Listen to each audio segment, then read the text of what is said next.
کیا آپ یا آپ کے بچے قرآن سیکھنا چاہتے ہیں؟ جو حضرات ابھی تک قرآن کریم نہیں سیکھ سکے یا اپنے بچوں کی قرآنی تعلیم کے لیے فکر مند ہیں تو گھر بیٹھے 30 منٹ روزانہ دے کر قرآن کریم تجوید اور ترجمے کے ساتھ سیکھ سکتے ہیں اور حفظ بھی کر سکتے ہیں۔ رونا پیٹنا ماتم کرنا یہ سیدنا حسین اور اہل بیت کی سیرت نہیں ہے۔ اس بات میں دو رائے نہیں ہو سکتی کہ سیدنا حسین رضی اللہ تعالی عنہ کو جو کربلا میں شہید کیا گیا یہ کائنات کا بدترین ظلم تھا۔ جس نے آپ کی گردن مبارک پہ تلوار رکھی اس کی بدبختی میں دو رائے نہیں ہو سکتی۔ بہت ہی کوئی شقی اور بدبخت جو نواسہ رسول صلی اللہ علیہ وسلم کے قتل کی طرف بڑھا، بہت ہی کوئی بدبخت اور بدنصیب جو کوفہ کے گورنر ابن زیاد کے کہنے پر نواسہ رسول سے لڑنے کے لیے نکلا، جو اس ظلم کو ظلم نہیں مانتا، وہ بھی اپنے آپ کو جہنم میں جانے کے لیے تیار کر رہا ہے۔ پھر کربلا میں ایک بڑا ظلم یہ ہوا کہ صرف سیدنا حسین ابن علی کو شہید نہیں کیا گیا، آپ کے ساتھ جتنے مرد تھے سب کو شہید کر دیا گیا۔ لیکن ہمیں پیغمبر صلی اللہ علیہ وسلم اور صحابہ کی سیرت میں کیا ملتا ہے؟ میں ایک آیت سے آپ کو سمجھاتا ہوں۔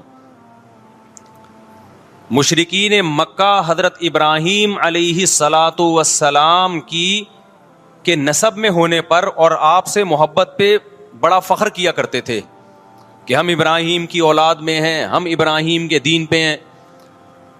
اللہ نے کیا فرمایا رسول اللہ صلی اللہ علیہ وسلم سے کہ ان اول الناس بابراہیم للذین اتبعوہ، اے نبی آپ ان سے کہہ دیجئے ابراہیم سے محبت کے خالی پیلی کے دعوے مقبول نہیں ہیں۔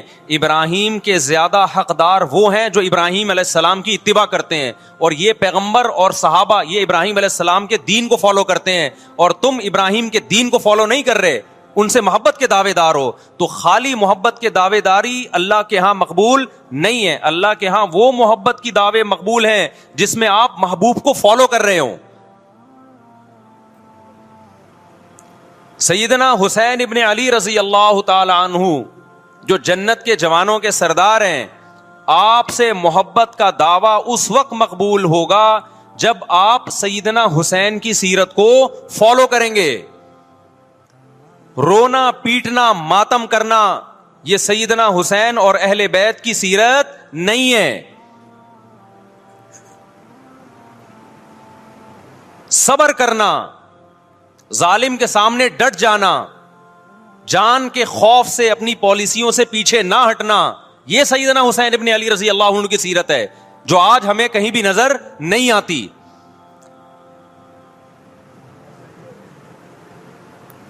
تو ہم نے بھائی دیکھنا ہے صحابہ کا طرز عمل کیا تھا۔ آپ بتاؤ صحابہ کو سیدنا حسین سے محبت تھی یا نہیں تھی؟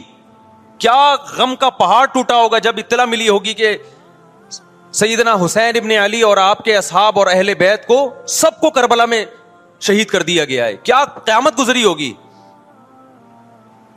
کوفہ سے ایک شخص آیا نا، عبداللہ بن عمر سے پوچھنے لگا جو مارنے پر دم کا مسئلہ، انہوں نے فرمایا تم نے پیغمبر کے نواسے کو قتل کر دیا اور مسئلہ یہ پوچھ رہے ہو کہ جو مارنے پر دم آئے گا کہ نہیں آئے گا۔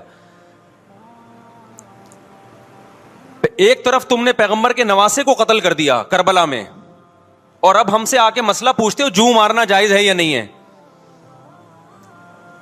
صحابہ کے ہاں یہ غم کم غم نہیں تھا۔ دیکھو حضرت معاویہ رضی اللہ تعالی عنہ کے ہاتھ پہ بھی حضرت حسین نے بیعت نہیں کی، لیکن بغاوت بھی نہیں کی۔ کیوں؟ بغاوت سے فتنے کا اندیشہ تھا۔ حضرت حسن جو حضرت حسین کے بڑے بھائی تھے، انہوں نے سیدنا معاویہ رضی اللہ تعالی عنہ کے ہاتھ پہ بیعت کی اور اس اختلاف کو ہمیشہ کے لیے اپنی کوشش کے مطابق ہمیشہ کے لیے ختم کر دیا۔ ختم ہوا نہیں ہوا ایک الگ بحث ہے، لیکن حضرت حسن کا مقصد کیا تھا کہ مسلمانوں کی دو جماعتوں کو میں آپس میں لڑتا ہوا نہیں دیکھ سکتا۔ لوگوں نے کہا آپ خلافت کے حقدار ہیں، آپ نے فرمایا میں دستبردار ہوتا ہوں سیدنا معاویہ کے حق میں۔ حضرت حسن بیعت ہو گئے حضرت معاویہ سے، اور یہ اختلاف کو کیا کر دیا؟ ختم. حضرت حسین بیعت نہیں ہوئے, لیکن حضرت حسین نے بغاوت بھی نہیں کی. ہر ایک کی اپنی رائے تھی, حضرت حسن کی اپنی رائے تھی. ان کا خیال تھا کہ بیعت ہونا مسلمانوں کے لیے زیادہ مفید ہے, ایک پاورفل حکومت ہوگی, ایک طاقتور ریاست ہوگی, ورنہ لڑتے رہیں گے آپس میں. حضرت حسین کا موقف یہ تھا کہ میں بغاوت تو نہیں کروں گا لیکن بیعت بھی نہیں ہوں گا, کیونکہ اگر بیعت ہو گیا تو اس سے جو خلفائے راشدین کے دور میں جو خلیفہ کی سلیکشن کا طریقہ تھا وہ طریقہ ختم ہو جائے گا. تو میں اگر اس طریقے کو نہیں لا سکتا تو اس کے خلاف کو پروموٹ بھی نہ کروں میں. یہ بھی ایک رائے تھی. میں سمجھا پا رہا ہوں اپنی بات؟ بھائی رائے کا اختلاف ہوتا ہے نا. نبی صلی اللہ علیہ وسلم نے فرمایا اذا اجتہد المجتہد فإن اصاب فلہ اجران وإن اخطأ فلہ اجر واحد. جب کوئی مجتہد اللہ کی رضا کو سامنے رکھ کے اجتہاد کرتا ہے, صحیح اور غلط کا فیصلہ کرنے بیٹھتا ہے, رائے یعنی اس کا مقصد اللہ کی رضا ہو, تو اگر وہ درست نتیجے پہ پہنچے تو 2 ثواب, غلط نتیجے پہ پہنچے تو بھی 1 نیکی اس کو ملتی ہے, اس لیے کہ اس کے بس میں جو خیر خواہی کا کے لیے جو تھا وہ اس نے کر دیا. رائے کا اختلاف ہوتا ہے. تو حضرت حسن رضی اللہ تعالیٰ عنہ بیعت ہوئے حضرت معاویہ کے ہاتھ پہ. سیدنا حسین نہ بیعت ہوئے اور نہ آپ نے بغاوت کی, خاموشی اختیار کی. حضرت معاویہ رضی اللہ تعالی عنہ نے سیدنا حسین کو تلوار کی زور سے بیعت پر مجبور نہیں کیا, بلکہ نواسہ رسول کا خیال کیا اور وصیت بھی کی لوگوں کو. لیکن جب حضرت معاویہ کے بعد یزید جانشین ہوا, اس کی سب سے بڑی غلطی یہ تھی کہ اس نے نواسہ رسول صلی اللہ علیہ وسلم اور آپ کے ساتھ جو چند اہل بیت اور چند صحابہ تھے, اس وقت بھی حضرت حسین نیوٹرل تھے. نہ حضرت حسین نے بغاوت کا ارادہ کیا اور نہ بیعت کرنے کا ارادہ کیا. یزید ابن معاویہ کو چاہیے تھا کہ سیدنا حسین رضی اللہ عنہ کو اپنے حال پہ چھوڑ دیتا, اپنے والد کی طرح.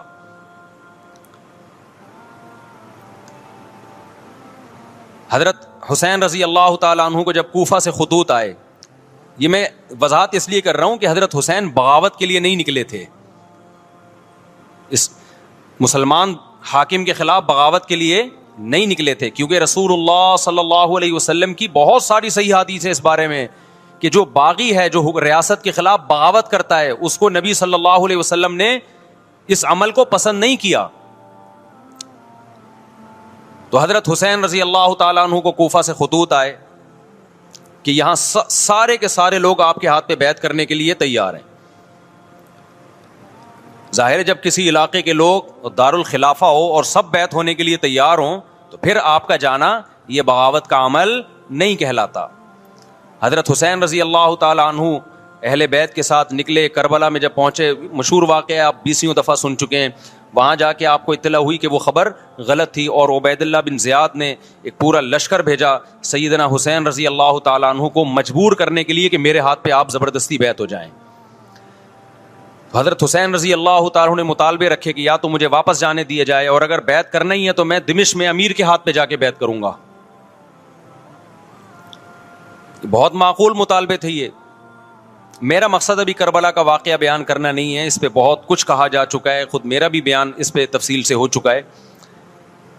اس کے بعد بھی سیدنا حسین رضی اللہ تعالیٰ عنہ کو مجبور کرنا کہ عبید اللہ بن زیاد جو بدبخت انسان, جو قاتل تھا اہل بیت کا, اسی کے ہاتھ پہ لازمی بیعت ہوں, جبکہ وہ امیر بھی نہیں ہے, وہ گورنر ہے ایک علاقے کا. تو نواسہ رسول کا خیال نہ کرنا یہ بدترین ظلم تھا جو اس وقت حکومت سے ہوا ہے. حضرت حسین رضی اللہ تعالیٰ عنہ, دیکھو نبی صلی اللہ, آج ہم دیکھتے ہیں کہ جو بڑا آدمی ہوتا ہے نا اس کی قربانیاں ہوتی ہیں, اس کی بڑی بڑی قربانیاں ہوتی ہیں. چھوٹے اپنے بڑوں کی قربانیوں کو کیش کراتے ہیں. آپ نے دیکھا ہوگا فلاں نے بڑی قربانیاں دی اور بچے موج کر رہے ہیں, دیکھا نا آپ نے. لیکن اللہ تعالیٰ نے رسول اللہ صلی اللہ علیہ وسلم کے نسب کو اس سے محفوظ کیا. ہمارے نبی کے 2 بیٹے حسن حسین, آپ کی نسل حضرت فاطمہ سے چلی ہے, دونوں شہید ہوئے ہیں.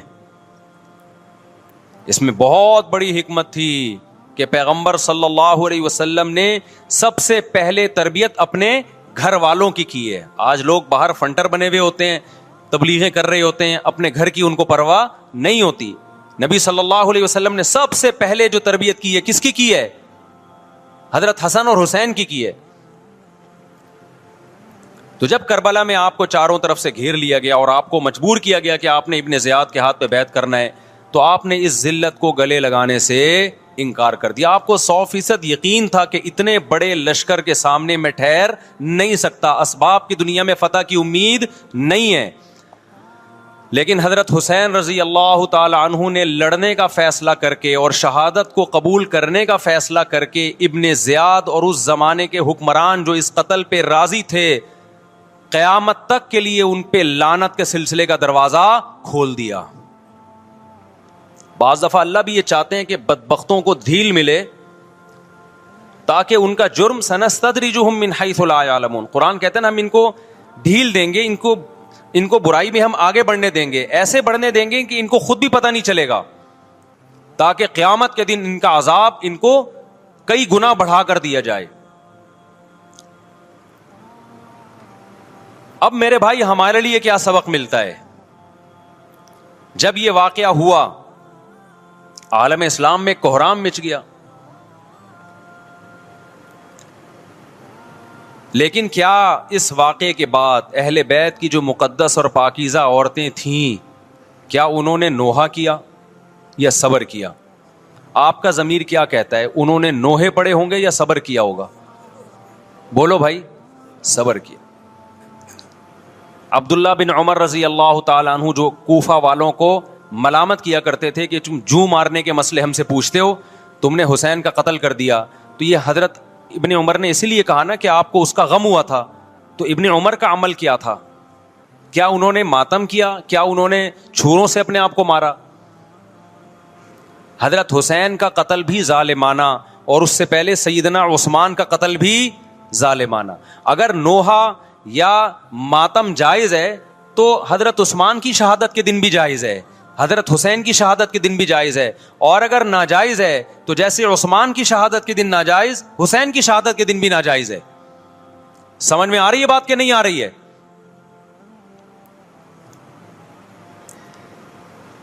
قرآن کیا کہتا ہے ایسے مواقع کے بارے میں؟ تلک امۃ قد خلت لہا ما کسبت ولکم ما کسبتم. قرآن جب بھی پرانی امتوں کے واقعات بتاتا ہے, قرآن کہتا ہے یہ ایک قوم تھی جو گزر گئی, انہوں نے جو کیا اس کا بدلہ ان کو ملے گا, تم جو کرو گے اس کا بدلہ تمہیں ملے گا.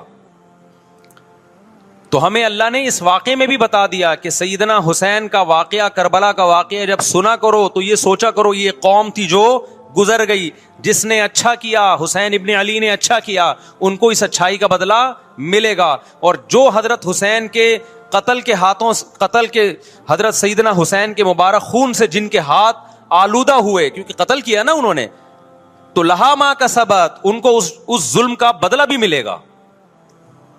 تو ہمارا کام کیا ہے؟ ہم نے فالو کرنا ہے حسین کے راستے کو, نہ کہ حسین کے نام پہ ہم نے ماتم کرنے ہیں. حسین کا راستہ کیا ہے جس کو ہم نے فالو کرنا ہے؟ اب میں چند چیزیں آپ کو بتاتا ہوں. سب سے پہلا سبق جو ہمیں کربلا میں ملتا ہے کہ عزت اور دین, ایک طرف دنیا ہے. دیکھو اگر حضرت حسین رضی اللہ تعالیٰ عنہ ابن زیاد کے ہاتھ پہ جا کے بیعت ہو جاتے, آپ کیا سمجھتے ہو بے تحاشا مال و دولت حضرت حسین پہ خرچ نہیں کرتا کیا وہ؟ جب ایک بڑا آدمی کسی کے ہاتھ پہ بیعت ہوتا ہے تو اس کو بھی تو فائدہ ہوتا ہے نا اس سے. اور کیا حضرت حسین کو یقین نہیں تھا کہ کربلا میں شہید ہو جاؤں گا؟ فتح اور نصرت کی اسباب کی دنیا میں کوئی امید نہیں تھی, مگر آپ نے اہل بیت کو کربلا میں رسوا کرنے پر عزت کی موت کو ترجیح دی ہے.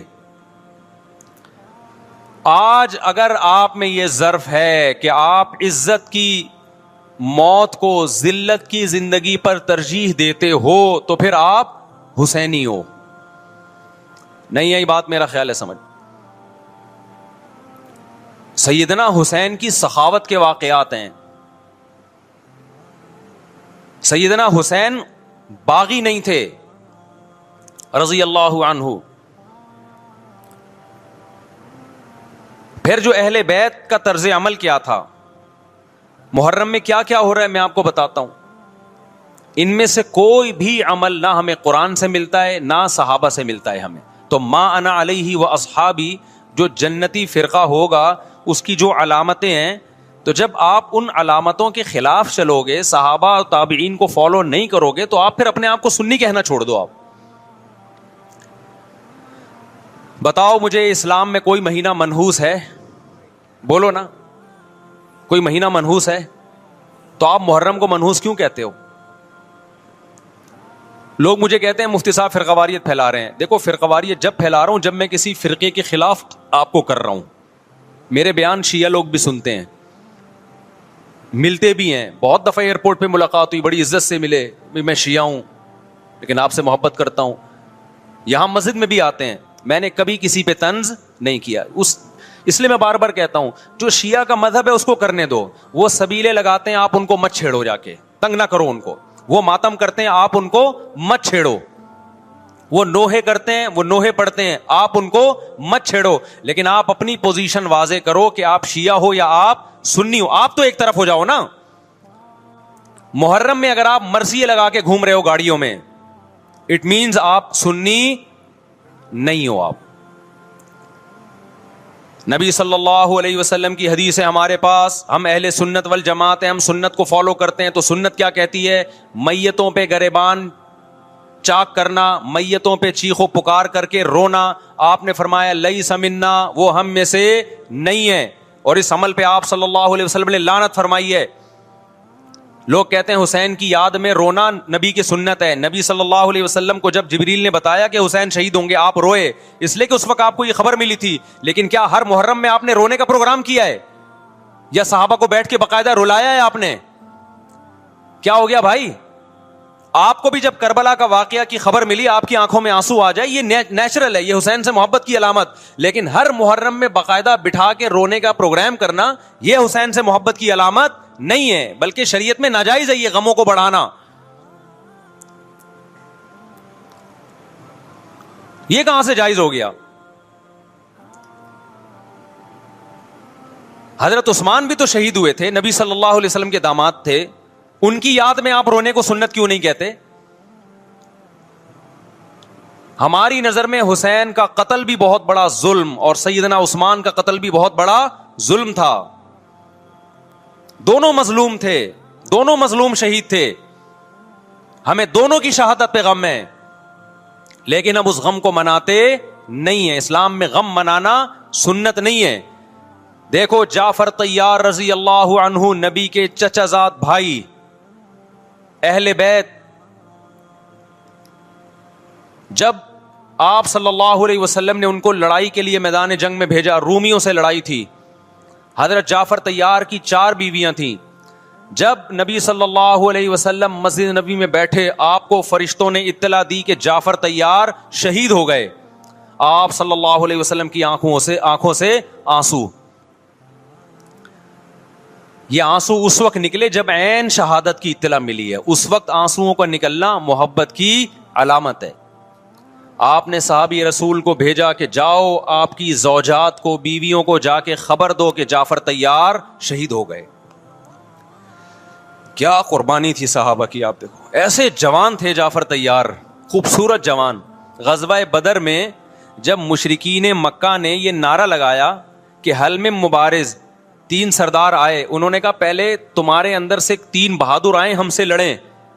دیکھو عربوں میں یہ ہوتا تھا کہ جب جنگ کے لیے 2 فوجیں آمنے سامنے کھڑی ہوتی تھیں تو پہلے دونوں طرف کے بہادر ترین لوگوں کی لڑائیاں ہوتی تھیں کہ جب تک دونوں میں سے ایک قتل نہیں ہوگا لڑائی شروع نہیں ہوگی. تو آپ کو پتا ہے کہ اس میں بہادر ترین لوگ نکلیں گے نا جو لڑنا جانتے ہوں. مشرکین مکہ کی طرف سے 3 یا 4 بڑے بڑے سردار آئے لڑائی سے پہلے، بدر میں لڑائی سے پہلے. انہوں نے نعرہ لگایا حل میں مبارز، کوئی ہے تم میں جو پہلے ہم سے لڑے. یعنی ادھر سے ہم 3 ہیں تو ادھر سے بھی کتنے چاہیے؟ 3 بندے. ادھر سے انصار صحابہ آئے. مشرکین مکہ نے کہا لیسو بی اکفائنا، یہ ہمارے جوڑ کے نہیں ہیں، قریشی ہاشمی چاہیے، ہمارے نسب کے لوگ ہونے چاہیے. تو ادھر سے نبی صلی اللہ علیہ وسلم نے حضرت علی کو بھیجا اور حضرت جعفر طیار کو بھیجا. جن صحابہ کو بھیجا ان میں حضرت جعفر طیار بھی تھے. حضرت جعفر طیار رضی اللہ تعالی عنہ اور سیدنا علی مقابلے میں غالب آ گئے. خوبصورت صحابی. نجاشی کے سامنے آپ نے تقریر کی ہے, ہجرت کی ہے نا جب حبشہ کی طرف, تو نجاشی نے پوچھا جعفر طیار سے کہ تمہارے پیغمبر جو کلام لے کر آئے ہیں وہ سناؤ. حضرت جعفر طیار رضی اللہ تعالی عنہ نے سورہ مریم پڑھنا شروع کر دی.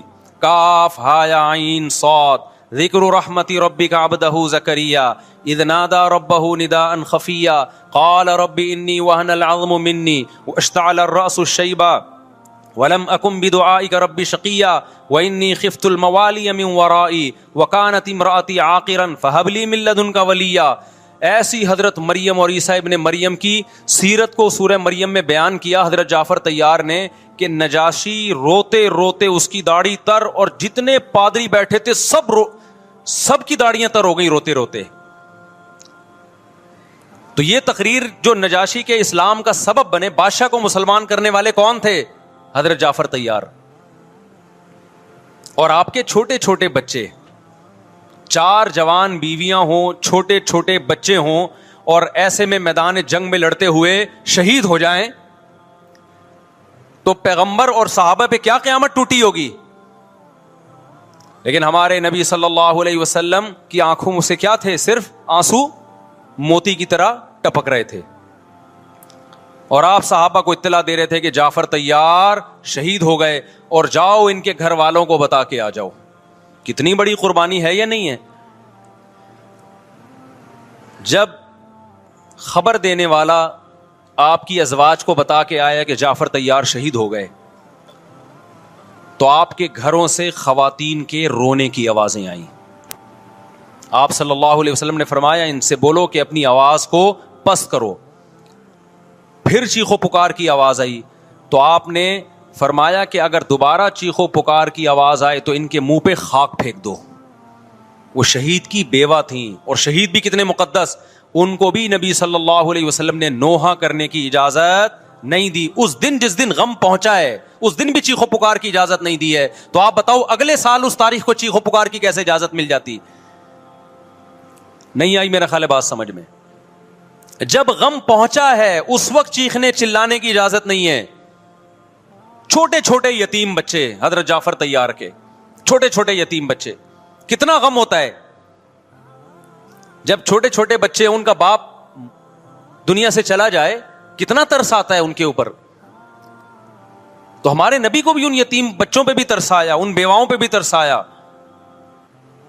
لیکن نہ نبی صلی اللہ علیہ وسلم چیخو پکار کر کے خود روئے, اور نہ آپ نے ان کی ازواج کو رونے کی اجازت دی ہے. سمجھ میں نہیں آ رہی میرا خیال ہے بات. میرا مقصد شیعوں پہ طنز کرنا نہیں ہے, ان کا جو مذہب ہے ان کو اس پہ چلنے دو. میرا مقصد ہے آپ اپنی پوزیشن واضح کرو کہ آپ ادھر ہو یا ادھر ہو. کسی کو تنگ مت کرو, نہ کسی پہ فتوے لگاؤ کفر اسلام کے, نہ کسی کو جہنمی قرار دو. اپنی پوزیشن آپ فیصلہ کرو کہ آپ اگر ادھر جانا ہے تو پورے ادھر چلے جاؤ. پھر یہ آدھا تیتر آدھا بٹیر والا معاملہ مت کرو. وہ ان کا مذہب ہے بھائی, ان کے علماء ان کو بتاتے ہیں کہ محرم میں کالے کپڑے پہننے ہیں, محرم میں ماتم کرنا ہے, محرم میں کو منحوس سمجھنا ہے, اس میں شادی بیانی کرنا. ان کے علماء ان کو بتاتے ہیں, ان کو چلنے دو اس پر. دنیا میں بہت سے فرقے ہیں, بہت سے مذہب ہیں, ہم کسی کو نہ ختم کر سکتے ہیں نہ کسی کے خلاف نفرت پیدا کر سکتے ہیں. اس سے کوئی چیز حاصل نہیں ہوگی. کسی سے نفرت کرنے کی ضرورت نہیں, کسی پہ فتوے لگانے کی ضرورت نہیں, لیکن آپ کو اپنی پوزیشن واضح کرنی پڑے گی کہ میں کہاں کھڑا ہوا ہوں. اگر آپ سنی ہو تو پھر اہل سنت والجماعت صحابہ تابعین کو فالو کرتے ہیں, حدیث کو فالو کرتے ہیں, اور حدیث میں ہمیں ماتم کرنا, نوحہ کرنا, گریبان چاک کرنا اس کی پرمیشن نہیں ہے, بلکہ اس سے روکا گیا ہے, اس عمل کو حرام اور ناجائز قرار دیا گیا ہے. بات آ رہی ہے سمجھ میں؟ باقی جو شیعہ حضرات کرتے ہیں, ہمارے دوست ہیں شیعہ, میں مذاق میں نہیں کہہ رہا, ملتے ہیں ہم سے, میں کبھی ان سے مذہب کے ٹاپک پہ بات نہیں کرتا, نہ ان کو کبھی چھیڑتا ہوں کہ آپ یہ کیوں کر رہے ہو, یہ کیوں نہیں کر رہے. بھائی اس کا مذہب ہے, وہ اس کا فرقہ ہے, جو کرنے دو اس کو, ہم نہیں کرتے, کیونکہ ہم اہل سنت والجماعت میں. سمجھ میں آ رہی ہے بات کہ نہیں آ رہی؟ پھر ربیع الاول کا مہینہ آئے گا, اس میں بھی آپ اپنی پوزیشن واضح کرو. کیا آپ ادھر ہو یا ادھر ہو؟ دو فرقے ہیں، دیوبندی بریلوی. میں نہیں کہہ رہا کہ کون جنتی کون جہنمی، لیکن بر صغیر میں جن کو دیوبندی کہا جاتا ہے وہ نظر و نیاز تیجے 40 میں کے قائل بولو نہیں ہے. یہ ان کی کتابوں میں لکھا ہوا ہے، وہ اس کے قائل نہیں ہے. اگر کوئی بزرگ ان میں قائل گزرا بھی ہے تو وہ اس کا ذاتی تفرد ہے، اس کو علماء نے فالو نہیں کیا، اس کو ان کی اجتہادی غلطی قرار دیا ہے. ربیع الاول میں جلوس نکالنا یا مزار بنانا یا مزاروں پہ جانا اس نیت سے کہ وہاں جا کے ہم کوئی قوالی پڑھیں گے یا کچھ بھی، ہمارے ہاں قبرستان جانا صرف اس لیے ہے کہ آخرت کی یاد تازہ ہو، بس. اس کے علاوہ اور کوئی کانسیپٹ نہیں ہے. ہمارے ہاں قبر ایک بالش سے زیادہ اونچی بنانا جائز بولو نا نہیں ہے. قبر پکی کرنا جائز نہیں ہے. تیجے 40 میں کرنا جائز بولو نہیں. آج ایک صاحب آئے کہنے لگے میری ساس کا 40واں ہے، فجر میں کہنے لگے مجھے، کہہ رہے میں نہیں گیا تو بڑا مسئلہ ہو جائے گا. میں نے کہا بھائی ایک فیصلہ کرو، گرین چینل یا وائٹ چینل، ایک طرف ہو جاؤ بھائی، کیونکہ وائٹ چینل میں یہ جائز نہیں ہے، نہ 40واں ہے نہ تیجا ہے. اب لوگ مذاق اڑاتے ہیں مر گیا مردود نہ فاتحہ نہ درود. بھائی کچھ بھی کہتے رہو تو پھر پورے ادھر کو ہو جاؤ، یا تو پورے وائٹ ہو جاؤ یا پورے کیا ہو جاؤ، پورے گرین ہو جاؤ. پھر تیجا بھی کرو، 40واں بھی کرو، برسی بھی کرو، اور پھر اس کے بعد جھنڈے بھی لگاؤ ہرے رنگ کے. میں نہیں کہہ رہا دیوبندی صحیح ہے یا بریلوی صحیح ہے، دیکھو میں یہ بحث نہیں کر رہا، میری بات کو غلط نہ لے کے جانا. میں کہہ رہا ہوں آپ اپنی پوزیشن واضح کرو، صحیح غلط تو اگلا مرحلہ ہے. آپ کیا ہو، آپ کو تو یہی نہیں پتا چل رہا. آپ ربیع الاول میں ہرے جھنڈے لے کے گھوم رہے ہو، رمضان میں آپ وائٹ چینل بنے ہوئے ہو، محرم میں آپ بلیک چینل بنے ہوئے ہو، تو پتہ ہی نہیں چل رہا تو ہے کیا بھائی. جب 73 فرقوں میں ایک جنتی ہے تو ایک کو فالو کرو نا جس کو جنتی سمجھتے ہو. اگر آپ سمجھتے ہو کہ بلیک چینل یا شیعہ فرقہ جنتی ہے تو پورے شیعہ ہو جاؤ بھائی. اگر آپ سمجھتے ہو بریلوی فرقہ جنتی ہے تو پورے بریلوی ہو جاؤ. تو جس کو سمجھتے ہو وہ بن جاؤ، لیکن پورے بنو، ادھورے مت بنو، آدھا آدھا نہ لو. بات سمجھ میں آ رہی ہے؟ میں پھر بتا رہا ہوں، نہ میں کسی کو جنتی کہہ رہا ہوں نہ جہنمی. میں یہ نہیں کہہ رہا دیوبندی جنت میں جائیں گے یا بریلوی جائیں گے یا شیعہ جائیں گے، یہ تو اللہ فیصلہ کرے گا. ہم تو وہ کریں گے جو ہماری کھوپڑی میں آ رہا ہے. ہماری کھوپڑی میں یہ آ رہا ہے کہ جس کو بھی کرو تو ایک کو کرو پورا، تاکہ ایک طرف ہو جاؤ. آدھے تیتر آدھے بٹیر مت بنو آپ، اور دوسرے کو چھیڑو بھی نہیں، چھیڑنے کی بھی ضرورت نہیں ہے. کوئی جو کر رہا ہے کہ بھائی اس کا مذہب ہے. دیکھو ہندو مندر میں جاتا ہے نا، ہماری رائے کے مطابق صحیح کر رہا ہے غلط کر رہا ہے، غلط کر رہا ہے، لیکن ہم چھیڑتے ہیں کیا؟ اسلام نے اجازت دی اس کو چھیڑنے کی کہ ہندو جا رہا ہے اس کو پکڑ کے لا کیوں جا رہا ہے بھائی؟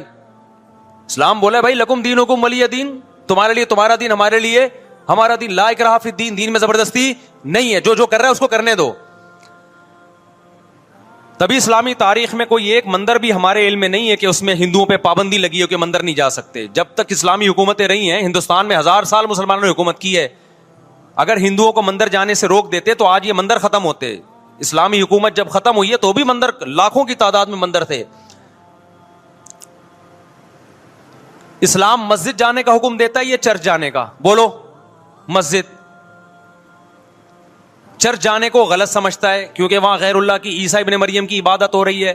لیکن کیا اسلام آپ کو پرمیشن دیتا ہے کہ کوئی عیسائی چرچ جا رہا ہو تو آپ اس کو روکو کہ تو کیوں جا رہا ہے بے، مسجد میں آ؟ اجازت دیتا ہے؟ یا اسلام یہ کہتا ہے کہ اس سے بدتمیزی شروع کر دو آپ؟ بولو کیا ہو گیا؟ آپ کو سبق یاد کرا رہا ہوں میں. بدتمیزی شروع کر دو. یا اسلام یہ اجازت دیتا ہے کہ اس سے اچھا سلوک نہ کرو؟ قطعاً اجازت نہیں، بلکہ قرآن تو کہہ رہے ہیں ان اللہ یحب المقسطین، جو غیر مسلم تم سے لڑ نہیں رہے میدان جنگ میں، ان سے تمہیں اچھا سلوک کرنا پڑے گا، کیونکہ اللہ اچھا سلوک کرنے والوں کو پسند کرتا ہے. صحابہ کرام غیر مسلموں کو بھی ہدیے دیا کرتے تھے، نبی صلی اللہ علیہ وسلم نے یہودیوں کو بھی ہدیے دیے ہیں. تو جو مذہب اسلام کی طرف منسوب نہیں ہے، جب ہمیں ان سے اچھے سلوک کا حکم ہے، تو جو مذہب اسلام کی طرف منسوب ہیں، قطع نظر اس سے کہ وہ اس دعوے میں سچے ہیں یا جھوٹے، یہ تو بحث ایک الگ ہے، لیکن نسبت کس کی طرف کر رہے ہیں؟ اسلام کی طرف. تو ہمیں ان سے بدتمیزی بدسلوکی کی کہاں سے اجازت ہوگی؟ تو میں نہیں کہہ رہا کہ آپ شیعہ بریلویوں سے دشمنی کرنا شروع کر دو، ان کی دعوتیں اٹینڈ نہ کرو، ان سے کاروبار چھوڑ دو یا ان کو جا جا کے تنگ کرو, کیوں سبیل لگا کے بیٹھے ہو, کیوں ماتم کر رہے ہو, یہ کام مت کرو آپ. ہمارا ملک اس فرقواریت کا متحمل نہیں ہے, سے فساد پھیلتا ہے. لیکن اپنی پوزیشن آپ واضح کرو, ایک لکیر ہے آپ کھینچ دو. اگر کوئی شخص آپ کے سامنے صحابہ کو برا بھلا کہتا ہے, آپ بولو بھائی یہ میری باؤنڈری کیا ہو رہی ہے, کراس. میرے سامنے آپ کو ان بزرگوں کے خلاف بولنے کی اجازت نہیں ہے جن سے مجھے عقیدت ہے. اگر یہ کام آپ نے کیا تو ہماری اور آپ کی راہیں الگ الگ. آپ کا جو مذہب ہے بھائی, آپ بند کمرے میں, آپ کے امام بارگاہ میں, آپ کے مسجدوں میں, یا جہاں بھی ہے وہ آپ کا نجی معاملہ ہے. ہمارے سامنے آپ نے کوئی ایسی بات نہیں کرنی جو ہمارے عقیدے کے خلاف ہو, تو آپس میں دوستی رہے گی. اب دیکھو عیسائی آپ سے ملتا ہے, آپ گپ شپ کرتے ہو, کھانا کھاتے ہو, لیکن عیسائی بار بار بولے میں آپ کے نبی کو نہیں مانتا, میں آپ کا نبی, آپ بولے گا بھائی تو نہیں مانتا تو ہم نے کب کہا کہ مان تو, لیکن میرے سامنے بار بار کیوں کہہ رہے کہ میں تیرے نبی کو نہیں مانتا. یہاں سے آپ کی اس کی دوستی کیا ہو جائے گی, پھر ختم. تو غیر مسلموں کو بھی دو قسمیں, کسی بھی مسلک کے لوگوں سے ملو, کسی بھی فرقے کے لوگوں سے ملو, کوئی جھگڑا نہیں, کوئی بحث نہیں, ایک دوسرے کو کھانا بھی ہے, ایک دوسرے کو کھلانا بھی ہے, ایک دوسرے سے کھانا بھی ہے, ایک دوسرے کی دعوتوں میں بھی شرکت کرنی ہے. جہاں مذہب کا معاملہ آئے تو پھر آپ کسی سے بحث نہ خود کرو نہ کسی کو کرنے کی اجازت دو. اگر کوئی کچھ سیکھنا چاہتا ہے تو آپ بولو بھائی علماء کے پاس آ جاؤ, آپ کو کوئی اشکال ہے تو ہم وہاں آپ کا اشکال حل کر دیں گے. اس سے آگے بڑھنے کی کوشش بولو مت کرو, اس سے ملک میں امن ہوگا. باقی فرقے ہمیشہ سے ہیں بھائی, آج کوئی نئے تھوڑی ہیں, اور یہ ہمارا کام تھوڑی ہے فرقے ختم کرنا. یہ تو عیسیٰ ابن مریم جب نازل ہوں گے, حضرت مہدی آئیں گے, وہ تلوار کی طاقت سے ختم کریں گے, ان کے پاس یہ اتھارٹی ہوگی کہ وہ فرقوں کو ختم کریں. آپ نے یہ کرنا ہے کہ دوسرے کے مسلک کو چھیڑنا نہیں ہے اور اپنا چھوڑنا نہیں ہے. مسئلہ آپ کے ساتھ یہ ہو رہا ہے کہ دوسرے کو چھیڑ بھی رہے ہو اور اپنا چھوڑ بھی رہے ہو, دونوں الٹے کام کر رہے ہو. ایک طرف بحث کر رہے ہوتے تم ایسے, اور دوسری طرف وہی بنے ہوئے ہوتے تھوڑے دنوں میں جا کے.